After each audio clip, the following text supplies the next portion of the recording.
મહુવા તાલુકાના ration shop ધારકો દ્વારા મામલતદારશ્રીને આવેદનપત્ર આપવામાં આવ્યું. હાલ માંગ મહુવા તાલુકા પુરવઠા વિભાગ 30,000 થી વધારે રેશન કાર્ડ ધારકોનો પુરવઠો રદ કરી દેવામાં આવ્યો, જેથી રેશન કાર્ડ ધારકો અને રેશન ડીલર વચ્ચે અવારનવાર ઘર્ષણો સર્જાય છે અને આ ઘર્ષણને ટાળવા આજે મહુવા મામલતદારને આવેદનપત્ર આપી દિવસ 2 માં આ મામલાનું નિરાકરણ કરવાની માંગ કરવામાં આવી હતી.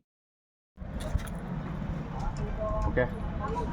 હા, આજ રોજ અમે ડીલરો મામલતદાર ઓફિસે આવ્યા છીએ અલ્ટિમેટમ આપવા કે મહુવા તાલુકાના 30,000 જેવા રેશનિંગ કાર્ડ બંધ થઈ ગયા છે અને અમારા ડીલરોને અમુક ગામડામાં તો 80-90% દુકાનો બંધ થઈ ગઈ છે અને બ્લોક થઈ ગયા છે.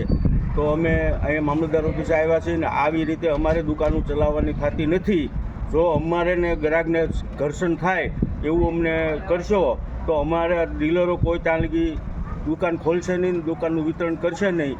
આ કાર્ડનો કોઈ પણ નિરાકરણ આવે અને અમને વિતરણ કરવું વ્યવસ્થામાં સહાય થાય એવી રીતે કરીશું. બાકી અમે અમુક ગામમાં તો 8-10 કાર્ડ ચાલુ છે, તો અમારે ત્યાં જઈને દુકાન ખોલીને ગ્રાહક સાથે સંઘર્ષ કરી એ તો એમ જ અમને પૂછવાના છે કે આ કાર્ડ કોણે બંધ કર્યા, એ તો અમને ખબર નથી. તો ગાંધીનગરથી આ ટીમ આવીને ચેક કરી ગઈ, એણે જોયું કે સાચા ગ્રાહકના કાર્ડ બધા બંધ થઈ ગયા છે અને કઈ રીતે બ્લોક થયા છે, હું છું એ અમને કાંઈ ખબર નથી.